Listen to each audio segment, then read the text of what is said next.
তিনটি পাপ করলে তাড়াতাড়ি মারা যাবেন, আপনার হায়াত কমে যাবে, হায়াতে কোনো বরকত থাকবে না। হায়াত মৌত সবকিছু আল্লাহর হাতে, কিন্তু কিছু কিছু কাজ এমন আছে যেই কাজের মাধ্যমে আপনার হায়াতে আল্লাহ তাআলা বরকত দান করেন, আর কিছু কিছু গুনাহ এমন আছে যেই গুনাহের মাধ্যমে আল্লাহ তাআলা আপনার হায়াতটাকে সংকুচিত করে দেন। আল্লাহ তাআলা আপনার হায়াতের ভিতরে কোনো বরকত দেন না। দেখবেন কিছু মানুষ বাঁচে 100 বছর কিন্তু তেমন কিছু কাজ করতে পারে না, আবার কিছু মানুষ বাঁচে 50 বছর কিন্তু এই 50 বছরে সে এমন এমন কাজ করে রাখে, দুনিয়াবি দিনই এমন কাজ করে যে মানুষ তাকে স্মরণ করে এবং সে দিনের অনেক খেদমত করে।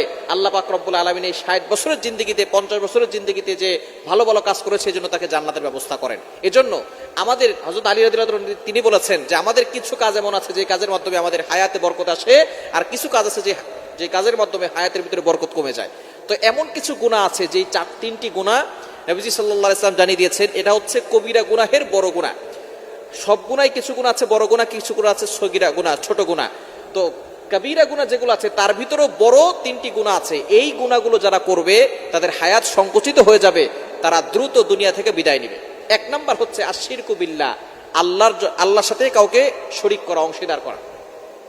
আল্লাহ সব গুনাহ ক্ষমা করেন কিন্তু শিরিককারীকে আল্লাহ ক্ষমা করেন। আল্লাহ নিজে বলে দিয়েছেন, কোরআন খুলেন 5 নম্বর পারার 5 নম্বর পৃষ্ঠার 4-5 নম্বর লাইন, সূরা নিসার 48 48 নম্বর আয়াতে রব্বুল আলামিন বলেন, ইন্নাল্লাহা লা ইয়াগফিরু আন ইউশরাকা বিহি ওয়া ইয়াগফিরু মা দুনা যালিকা লিমান ইয়াশা। আল্লাহ পাক রব্বুল আলামিন সব গুনাহ ক্ষমা করেন, কিন্তু যারা শিরিক করে তাদের গুনাহ আল্লাহ কখনো ক্ষমা করেন না। এজন্য 1 নাম্বার সবচেয়ে বড় গুনাহ হচ্ছে শিরিক করা। ক্যান্সারের অ্যানসার আছে কিন্তু শিরিকের কোনো অ্যানসার নাই। ক্যান্সারের অ্যানসার আছে, শিরিকের কোনো অ্যানসার নাই। সবচেয়ে বড় পাপ এই শিরিক। এই শিরিক থেকে আমাদেরকে দূরে সরে আসতে হবে। শিরিক হলো সবচেয়ে বড় পাপ, সকল পাপের বাপ। এজন্য শিরিক কখনো করা যাবে না। 1 নাম্বার, যারা শিরিক করবে তাদের দুনিয়াও ধ্বংস হবে, আখিরাতও ধ্বংস হবে এবং তাদের হায়াত সংকুচিত হয়ে যাবে।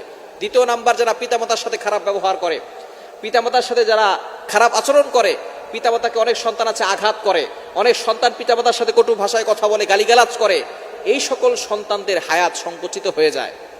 দুনিয়ার ভিতরে কিছু শাস্তি আছে আল্লাহ তাআলা দ্রুত দেন, তার ভিতরে 1 নম্বর শাস্তি হচ্ছে পিতামাতার অবাধ্য যারা হয়, পিতামাতার সাথে খারাপ ব্যবহার করে, তাদের সন্তান যখন দুনিয়াতে আসে তারাও ওই পিতামাতার সাথে খারাপ ব্যবহার করে।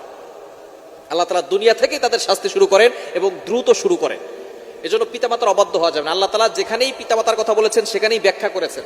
নামাজের কথা বলেছেন আল্লাহ তাআলা, ওয়াকিমুস সালাহ, এস্টাবলিশ প্রেয়ার, নামাজ কায়েম করো, আতুজ যাকাত, যাকাত দাও। কিন্তু পিতামাতার কথা আল্লাহ তাআলা যেখানে বলেছেন সেখানে অনেক লম্বা আয়াত দিয়েছেন, লম্বা ব্যাখ্যা করেছেন। কোরআন খুলেন, আল্লাহ তাআলা নিজে বলে দিয়েছেন 15 নম্বর পারা 3 নম্বর পৃষ্ঠার 6, 7, 8, 9 নম্বর লাইনগুলোতে, সূরা বনী ইসরাঈলের 23-24 নম্বর আয়াতগুলোতে রব্বুল আলামিন বলেন, ওয়াকাদা রাব্বুকা আল্লা তা'বুদু ইল্লা ইয়্যাহু ওয়া বিল ওয়ালিদাইনি ইহসানা।